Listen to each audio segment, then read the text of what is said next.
Today we're going to talk about Elizabeth I. She enters London, or she goes to London today in history. Also let you know how the Stuart Summit went. I am streaming live on Instagram and YouTube. Thank you for joining me a day earlier than usual. This has been Thursday Tea Time History Chat, or live history chat, but due to various different commitments, it does bounce around the week a little. So welcome to a Wednesday. Don't worry if you think you've got an extra, like, where's the extra day gone? No, it is only Wednesday. It's just that I am early this week. So let me know if you can hear me okay, as usual, because my microphone is sticking up in all different directions. So yeah, let me say hi to everyone as you're coming on. Tell me where you're coming from. I can see some familiar names and some new names. So thank you for joining. Well, so yes, today I wanted to make mention of the fact that it is this day in history that Elizabeth I makes her way to London. So we'll talk about that. I also want to tell you a bit about what you can expect coming up in the next couple of weeks. Hello. So it's going so fast. I saw California. I saw Jerusalem. Amy is watching The Last Days of Anne Boleyn. I can see someone from Ian in Birmingham. I can see someone from Brazil, San Francisco, Chicago, Sheffield, Florida, Canada, I'm presuming. Louisville, excuse me. And Chewing Gums is here on YouTube. You've made it. About to head back to work. Well, it's nice to see you even fleetingly live. I know you keep trying. Orlando, Sao Paulo, New York.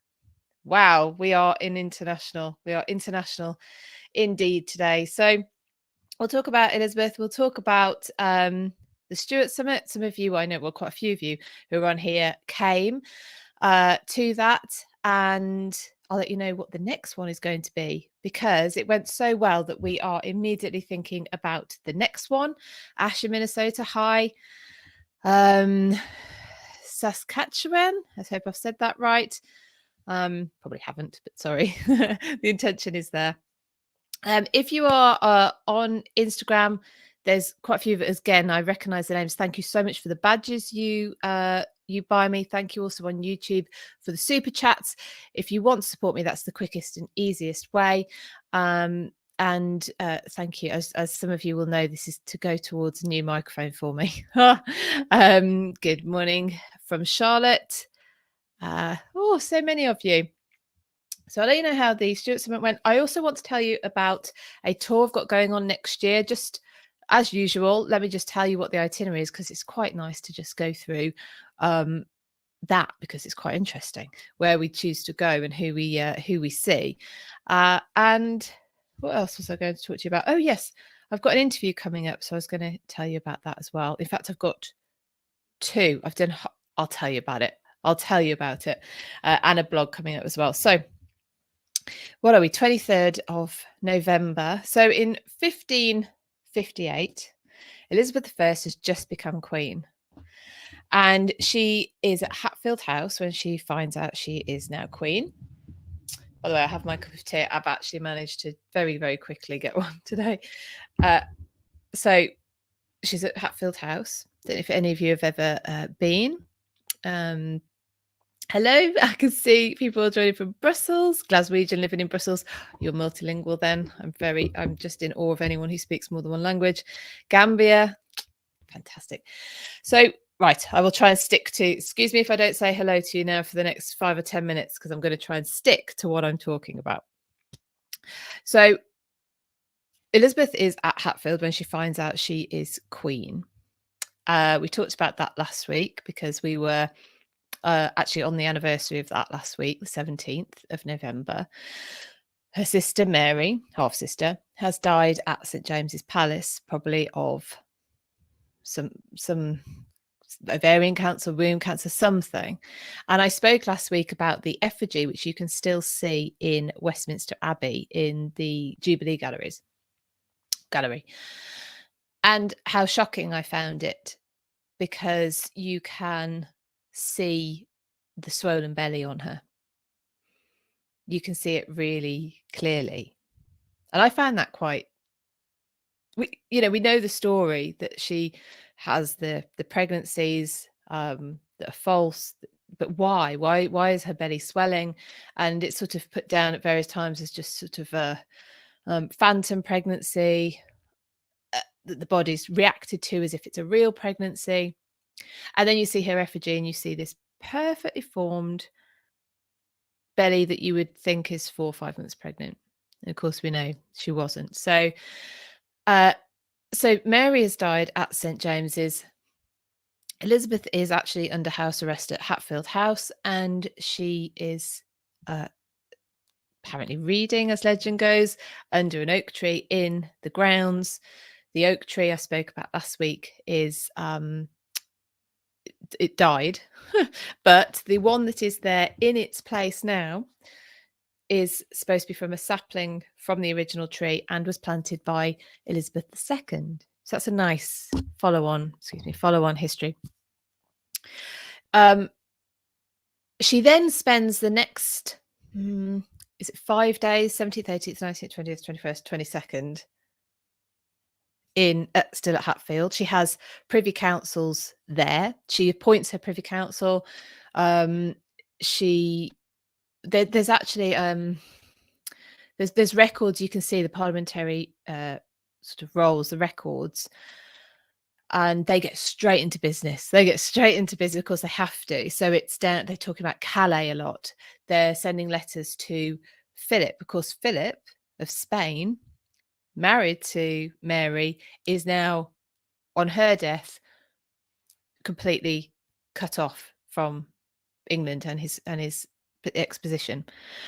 So letters going to him. There's all sorts of stuff. You can read it. It's a little bit difficult to follow if you skim read like I do. So I'm going to go back and read it properly. So they're getting straight down into business. Now, Elizabeth has to come to London. Of course, London is where the power is. It's where the guilds are. It's where everything of importance in terms of governance is. And so she needs to head to London. And on the 23rd of November, she makes her way to London, and she stays at North House. And North House we know now as Charterhouse. It's just outside the walls of London. And I haven't so yes, you can ask. Someone's just asking me. Yes, you can ask questions. If I don't pick them up, it's because I'm mid-flow. Yeah, feel free to ask questions. So she is so Charterhouse, or as it was known, North House, at that time, sits just outside of the city walls. Now, I haven't seen, or I haven't found yet, an account of exactly why she is there. Now, it's not to say it's not there. It's just that in the past week, doing my research, I've not come across it yet, perhaps. However, it seems to stand to reason that she doesn't go into the city, and so she doesn't go to the Whitehall. I say the city, sorry. She doesn't go to she doesn't go into the city of London, but she doesn't go down to Whitehall. St James is in Whitehall, where her sister has died, until her sister's body has been embalmed and has lain in state. And I'm not. This is the bit I've not found yet, which I will continue to look for. Like I say, it must be out there, but there's a reason, and presumably that's it, that she hasn't gone directly to London. Anyway, so she's in North House. It's called North House because it's owned at this time by Edward Lord North. He was a privy councillor in her sister's council, and she does dismiss him from her council, but she stays in his house for 5 days. We think of I think of the later Elizabeth as being sort of, she's sort of she knows how to imprint her authority on her subjects. And one of the ways is going and making lengthy stays at their homes. Even if they're not lengthy, they're expensive. And that becomes part of a really clever strategy to keep them poor, at least to keep them poor enough not to raise potentially a army or against her to overthrow her. So she purposely keeps them poor. However, this is at the very, very, very beginning, and she so she is at so she goes to the house of one of the privy councillors who's now lost his position, and she spends the next 5 or 6 days there.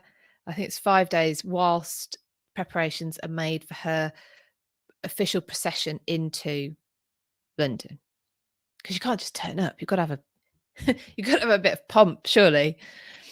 Elizabeth was very aware of the need for ceremony and I was going to say events, but to mark events, to mark things happening.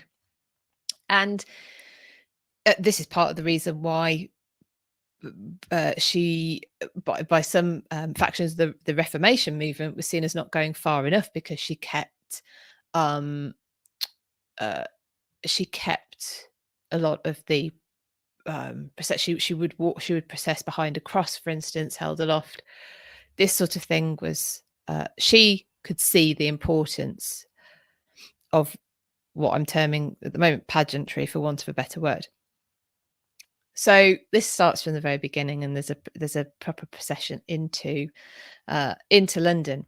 But for these 5 days, she stays at Charterhouse, like I say, known as North House at the time, and following that, Norfolk House, actually, during Elizabeth's reign, because Thomas Howard, 4th Duke of Norfolk, bought it on Edward North's death. It was actually there that a letter was discovered in cipher from Mary Queen of Scots, and this is how he was condemned. So he was then kept, I think he was then kept prisoner at Charterhouse as well, or as it was known, Norfolk House, when he had it. But in Charterhouse, and you can go to Charterhouse now, I took a group there a few years ago, in fact, you can go into the Great Chamber, which is where Elizabeth held another Privy Council. So again, every day she held a Privy Council every day that she was staying at what I'll now call Charterhouse, because that's, if you look it up, and if you do look it up, by the way, look up Charterhouse London, because Charterhouse became a school and remains a school, but the school itself is in a different location now. And in fact, we get a lot of the rules of English football and soccer. Say English football as in soccer football, and they originated there. The offside rule and the throw-in both originated from the boys playing football at Charterhouse, because they played in the cloisters, and so they had to have a way of getting the ball back in to the cloister if it had gone out the window, or the glassless window. So they would have a throw-in, and then they worked out they needed another rule to stop the throw-in happening right down by the goal. So then the offside rule, basically, you've still got to have one defender between you and the last. Let's not go into the offside rule, but it's not that complicated. Basically, you need a defender in between you and the last attacker. That came from Charterhouse as well. Anyway, so if you look this up, if you Google it, make sure you Google Charterhouse London, because otherwise you'll get the school. So Elizabeth must have held about 5 privy councils here, and you can go into the room, the Great Chamber, as I say, which in which she held these meetings. So that's it should be on your itinerary if you're heading to London and you want to go and actually stand in a room so significant to Elizabeth. She did actually go back as well in future times, but this is the first place that, near to the seat of power, she is the seat of power. Court follows her. But if you see what I mean, she's not in Whitehall. She's not in the city either. So she's holding her Privy Council meetings, in the Great Chamber. Now, the Great Chamber is stunning, as you'll see if you look it up. I'll share some photos afterwards. Although I realised this morning, I'm sure I said I was sharing some photos last week, and then I completely didn't and forgot. And I can't remember now what I said I was going to share them, but be ready to be bombarded over the next couple of days when I actually get my act together. But Charterhouse is one of them, and the Great Chamber. Now, I've not been for a little while now, but I will be going back to get some better photographs. And the ceiling, there's two things you notice about the room, and neither of them were there when Elizabeth held her Privy Council meetings in 1558. The ceiling, which I'll come back to, and the fireplace, both of which, well, definitely the ceiling, and now I'm trying to remember whether the fireplace, but was put in by Thomas Howard, 4th Duke of Norfolk, when he owned the house. So the fireplace is grand, it's beautiful, it really does dominate the room. And the ceiling, it's sort of plasterwork and highly decorated.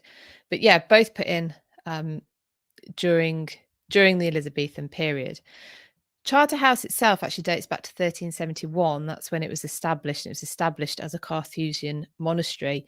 And any of you who have taken notice of history of Henry VIII will remember the Carthusian monks of Charterhouse were horrendously treated during the Henry's bid for his divorce from Catherine of Aragon, because they were the monasteries. It was one of the places they were asked to give their opinion, and they spent a night in prayer looking at the arguments for why Henry should be able to annul his marriage to Catherine.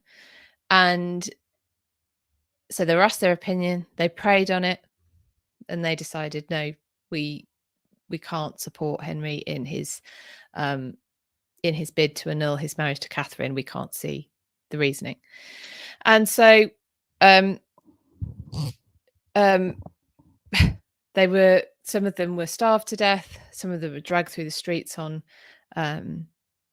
in chains, and just awful things were done to them because they didn't agree with Henry. And we start seeing this big move towards, and it continues very, very much so in Elizabeth's reign and beyond, of the thought police. You're thinking the correct way, and if you're not, of course, the correct way as well is whatever Henry says you have to think, whatever Mary says, or Edward, Mary, Elizabeth, whatever they say, you have to think. You have to think, believe, do, So when we see this with Henry at the beginning in his bid to annul his marriage to Catherine, and the Carthusian monks are it's an example of where they paid the ultimate price for speaking to their own conscience, for actually going with what they believed. So this is all at Charterhouse, and so I wanted to mention it because, like I say, today, that's where Elizabeth turns up in 1558 and holds her Privy Council. She stays there for the next 5 days before she has her official procession into London as Queen. So a significant day. Interesting. I'm just going to take a sip of my tea while you all... Hello, I can see more people joining. I think Natalie's joined. Jenna, there's quite a few people joining. Hi, and hi, Paul in Amersham. Oh, I know that place. So that actually rolls into what I was just saying there about the thought police, but it rolls into the research I'm doing at the moment about Thomas Tresham, which I mentioned last week, and so he was a Catholic recusant in Elizabethan England. He's responsible for one of the most incredible buildings you will ever see, Rushden Triangular Lodge. And he's the topic of my next blog for my patrons over on Patreon. If you're interested in, I mean, if I do say myself, it's going to be a fascinating blog. Thomas Tresham is, I mean, he was knighted. I've seen two accounts. One says 1575 on his on Queen Elizabeth's progress, and then I've seen 1577. So, but anyway, around that time. And sorry, I've just seen a question. I don't know if there's a recent state dinner for the current king. To be honest, I haven't really been taking that much notice since the end of the funeral and the proclamation. That was the interesting part to me, because we were seeing history we were seeing something that had happened before, and we read about in history that no one would have been party to actually seeing unless you were part of the Privy Council before this year, before this changeover. That's why it drew so much attention. Yeah, so the blog about Thomas Tresham will be out over the weekend or early next week. If you're not already a patron, maybe you could ask someone for your patronage, for a patron membership for Christmas. It's just an idea. Go to patreon.com/British history and you will find me there. And it's £5 a month. That's all. And you get an exclusive blog. You get to ask historians your own questions, of which my patrons at the moment have been able to ask Joanne Paul. So I'm interviewing Joanne Paul on Monday about her book about the House of Dudley. So this is the Dudleys. You've got Edmund, then John, then Robert. They're the sort of main ones you'll have heard about. Edmund in the reign of Henry VII, John in the reign of Henry VIII and Edward. Of course, he tries to bring Lady Jane Grey to the throne. That doesn't go so well. So Edmund, his father, had been beheaded as a traitor. John Dudley is beheaded as a traitor. And then you have Robert Dudley. He becomes a favourite of Elizabeth. I would recommend that book very, very highly. But I will be interviewing Joanne, and my interview with her will be going live in January. And if you're a patron, you get the extended and ad-free version as well. So feel free to ask any questions in the comments if you want about what we're talking about. Obviously you can ask questions, and if I don't know the answer, I don't know the answer, like the last question. Now, if you're interested in Elizabeth as well, you might just like to hear this, because this is what we're doing next September. We're looking at Elizabeth I and Mary Queen of Scots. And when I've told you about this, I'll tell you as well about our online events, which are happening as well. We've just had the one, and that has definitely whetted our appetite for some more. But this is if you can get over here and you're for an in-person tour. It's myself taking it, and Gareth Russell is the tour historian. It's next September, and we're going to go to Kenilworth Castle. I briefly mentioned Kenilworth Castle there. It was a major stop in Elizabeth's progress of 1575, because of course it was the home of Robert Dudley, her favourite, and it basically proposed. It was a proper full-on marriage proposal. He built her new apartments. He built her a garden. He put on pageantry, all about the virtues of marriage, and he'd had portraits of them commissioned. It was a very, very clear message to Elizabeth. But anyway, so we've got Kenilworth Castle and Harvington Hall, which I've waxed lyrical about and will continue to do so forevermore. So we're going to go to there. Then we're having an audience with Elizabeth I as well. The following day we go to Tutbury Castle. So remember that we're looking at Elizabeth I and Mary Queen of Scots. Tutbury Castle is where Mary Queen of Scots was imprisoned 4 times at Tutbury Castle, and you may recall accounts of her. No, excuse me if you're eating. Here's your warning. She vomited black blood.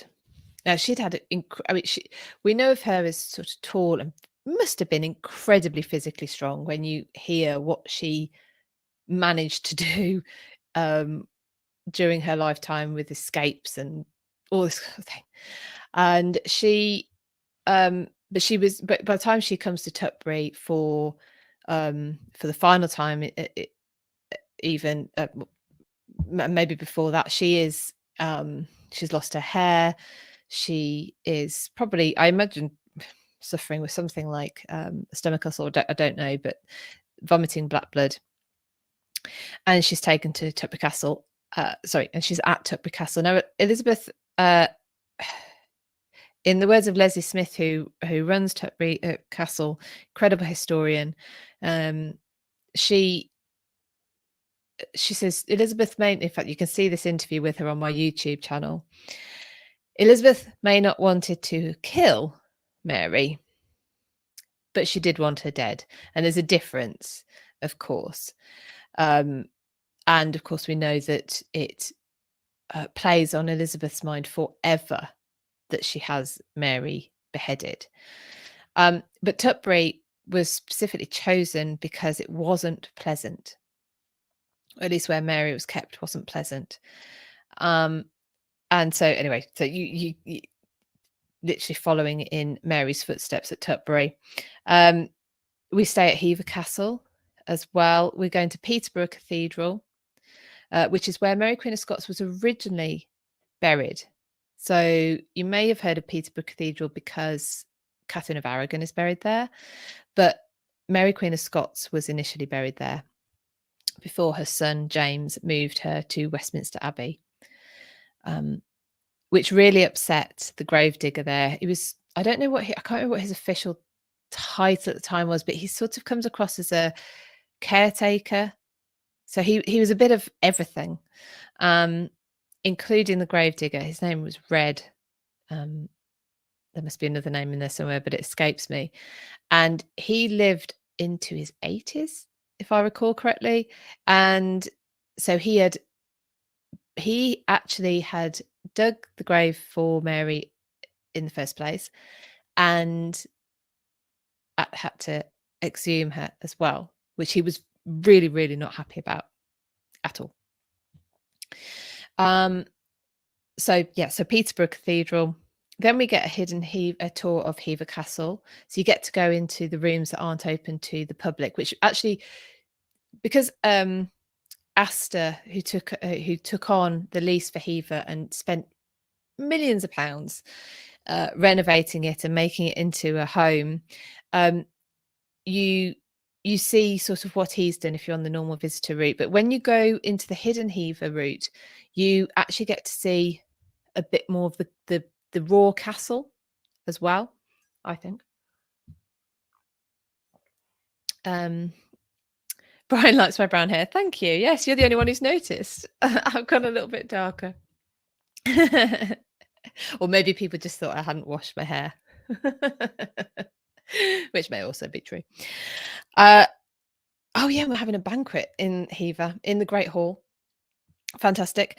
And then the following day, we are going to Westminster Abbey.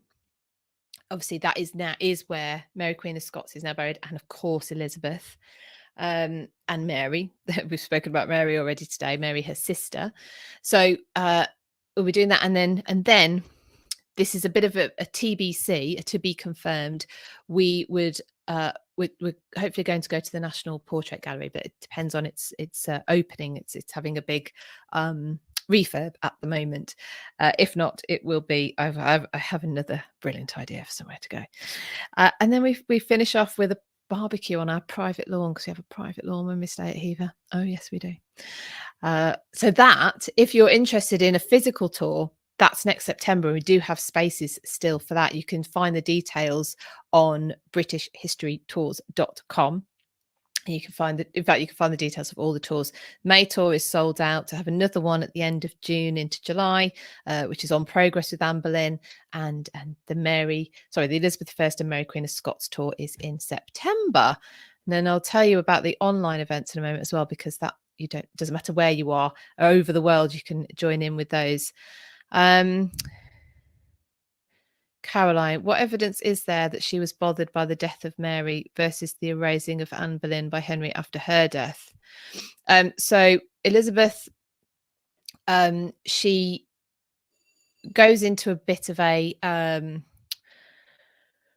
frenzy, blaming everyone else or blaming the person who took so she signs the warrant, and it gets taken straight away, because Cecil assumes, probably quite rightly, that she'll change her mind, and they are very anti-Mary. They want her out the way.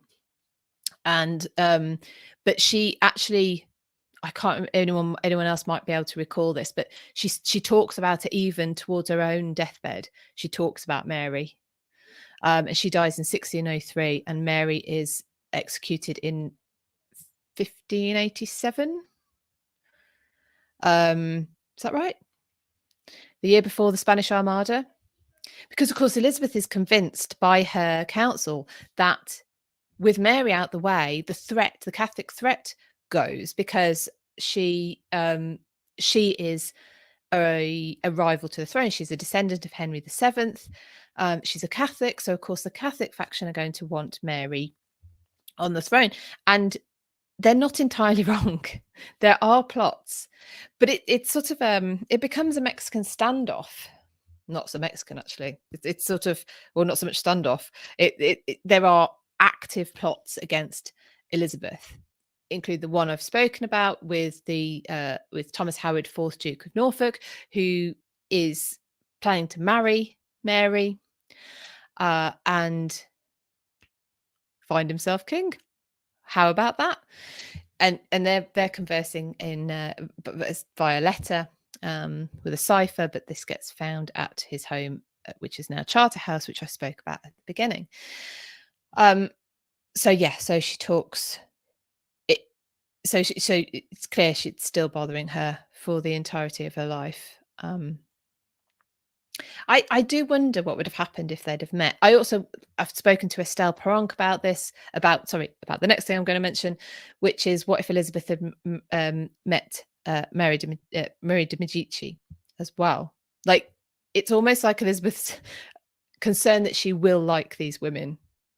Just my interpretation, but why she doesn't want to meet them, I find really curious, because had she have met them, there could have been some real progress in terms of, relations, actual political relations between countries. But we'll never know, because they didn't. So Maria, hi. I was not entirely sure, because the way the light hits them in the spots. Oh, about my hair. Yeah, it's not the lighting. I have got a little bit dark. Brian asks, on Instagram, if there is one place that you want to go that you haven't been, where would it be and why? Do you know, there's some places that I have no excuse that I haven't been to yet. So one of them is Hardwick Hall, which is really, it's just that it's a 2-hour drive away. So it's not quite long enough to make a weekend of it, but I haven't got around to going. I mean, let's blame the pandemic. Let's be fair. Let's blame the pandemic. That's 2 years of proper traveling that couldn't happen. So Hardwick Hall, of course, was the house that Bess of Hardwick built. She actually grew up at Hardwick. So there's old Hardwick Hall there. And by the time she comes back and builds this house, she's a wealthy woman, and this is the more glass than brick building. So I've not been there. There's other I'm sure there's lots of places that that we can't go to that I would like to. there's of course lots of places that have gone, but that doesn't really count, does it?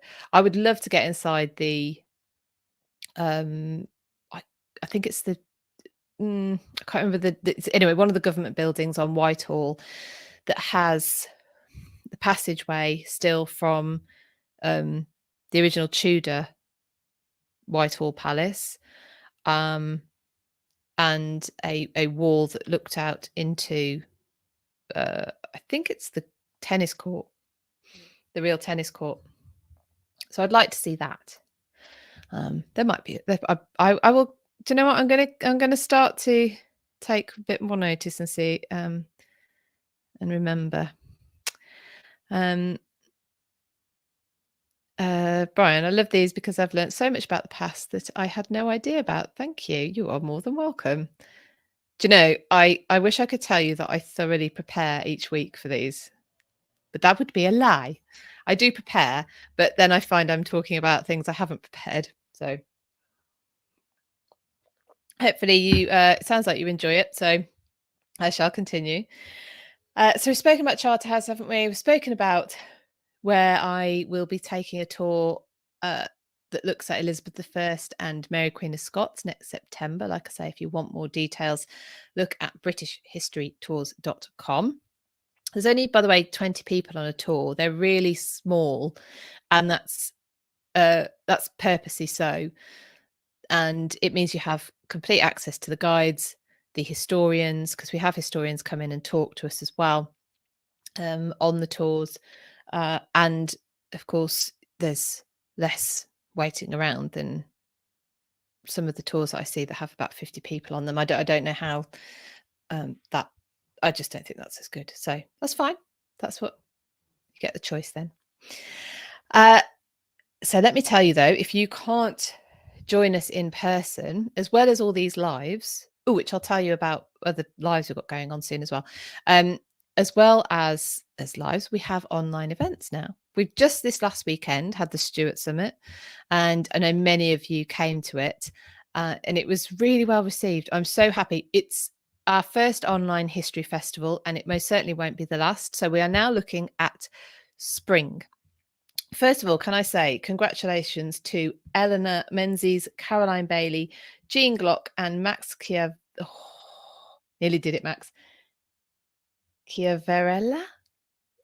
Chiavarella? Oh, I am so rubbish. I'm so sorry. Do you know, I've actually learned some Italian as well, and I still can't pronounce anything unless I've heard it, which is the opposite in English. In English, I have to read stuff. In other languages, I have to hear them. Anyway, they all won prizes. So what we did was everyone who bought a ticket to the Stuart Summit was entered into the free prize draw. There were 2 book bundles, signed author book bundles. There was a refund of your ticket, and there was an Amazon voucher. So those 4 people won prizes.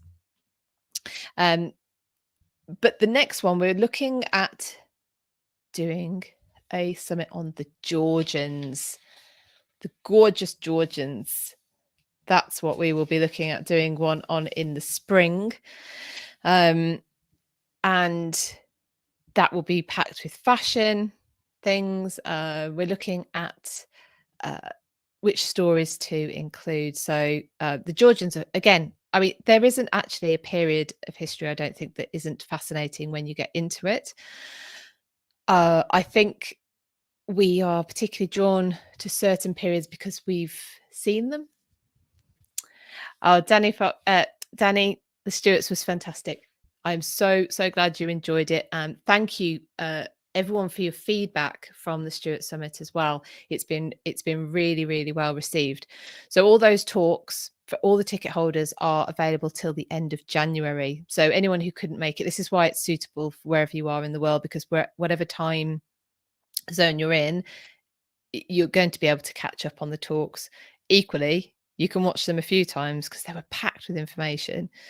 We had Tracy Borman, Gareth Russell, Leander Delisle, Illyri Lynn, Kat Marchant, Antonia Keeney, and Julian Humphreys, as well as 2 live events. So we had an author and historian discussion panel, which was on Saturday night, where they were answering questions about the Stuart period. And we also had a closing quiz, a just for fun quiz, which Catherine from Not Just a Judy Tracker and I took to see what people had learned, and everyone was really good.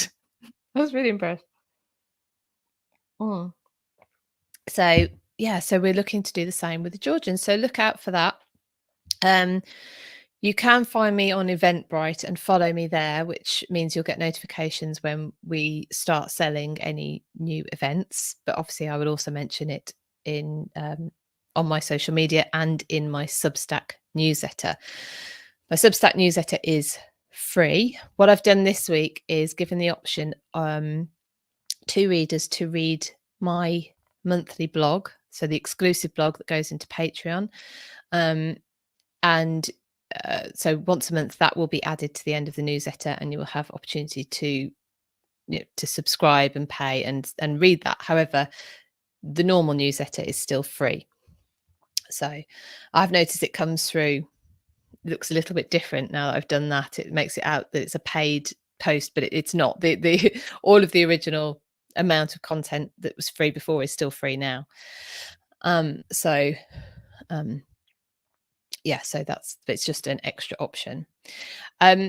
So yeah, so I should mention, so if you buy me a badge on Instagram, I noticed the other day it said in the instructions that I've noticed where it changes the color of your heart. You know, when you tap a heart at the bottom to show me that you're still there and you and you're liking what I'm saying. This is on Instagram, by the way, YouTube people. Sorry, super chats on YouTube, but hearts and badges. Sorry, excuse me, on Instagram. Yeah, the color of your heart changes, and apparently, if you buy 3 badges, I don't know why you'd buy 3 badges and not just 1. But anyway, your profile picture changes.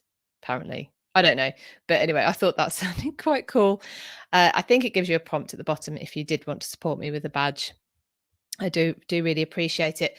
You can also go to buy me a coffee at buymeacoffee.com/Philippa, and I'll be adding some extras there. One of the extras that I think I've added, but I can't remember, is a Zoom call with me.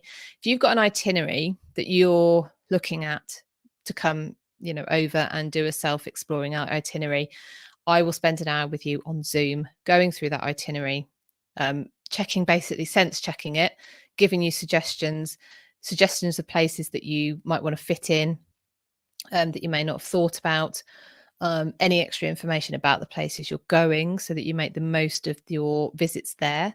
So that's available as well. You can get that through either my website or buymeacoffee.com/Philippa. And I'm running out of breath. So I can see someone's bought me a badge and it's merged your name with someone else. Rooney, Melinda, thank you so much for the badge. Thank you. So coming up, like I say, I'm interviewing Joanne Paul. Right, linked to my interview with Joanne Paul. So Joanne Paul, if any of you who weren't here a little bit earlier, wrote this book, The House of Dudley, which I know I keep going on about, but honestly, you will thank me for recommending it. So The House of Dudley. So she obviously she goes into the story of Robert Dudley. I heard Joanne talk at the thank you, my jumper, cider.com. They should give me a backhander, which they haven't. But anyway, yes, cider. So I was at Warwick Words Festival and I was listening to Joanne Paul. You may have seen my photographs from there because that's she spoke in St Mary's Church in Warwick. Really unassuming looking church from the outside. Beautiful, but unassuming. Inside is the chapel called the Beauchamp Chapel, and it's a sudden hit on the senses, but beautiful, really beautiful, and it feels very special. In there is the tomb of Robert Dudley and Ambrose Dudley, and also Robert's wife Lettice Knowles and his only legitimate son Robert Dudley, another Robert Dudley, the noble imp who is to the right of the altar. So in St Mary's, you have the burial place of Robert Dudley, and Joanne Paul was there talking about, of course, the House of Dudley. So only literally a few feet away from where Robert is buried. But around the corner, there is a place called Lord Leicester Hospital. And there has been buildings there. Well, they're actually doing a massive renovation there at the moment. And as part of that, they're actually doing a dig in the courtyard to see just how far back they can find evidence of human activity. Quite possible that it goes back to the Roman period as you know, as a place where people have established something. You're on the city walls where the Lord Leicester Hospital is, right next to the gate, one of the gates, Westgate. Don't quote me on that. And there was a church built over the gate as part of what is now Lord Leicester Hospital. And I think it's 1571, Robert I've plucked that out of my brain. So if that's correct, I am very pleased with myself. And anyway, he establishes this hospital. Now, it's hospital in the base of that word being hospitality. So you know, there's been a place for people to stay. Remember, we're on the city gates of Warwick here, town gates of Warwick. So you know, pilgrims, just visitors to the city may come in, and then there's straight away a place to stay, get some food, get some drink. But Robert Dudley, excuse me, establishes it as a bit like the Chelsea pensioners, if you've heard of those. So it's a bit like Charterhouse, actually, a place where ex-soldiers can go and receive lodging and a safe place to live. And he establishes this. So I got very interested in it. It is still closed to the public, but I am going next week to get inside and see how they're getting on, so that I can tell you all about it, what they're doing, where they're at with it, before they open again next summer, when I will go back and have a look. They're improving the visitor experience of the Lord Leicester Hospital as well, so there'll be lots more ways of understanding how the site has been used.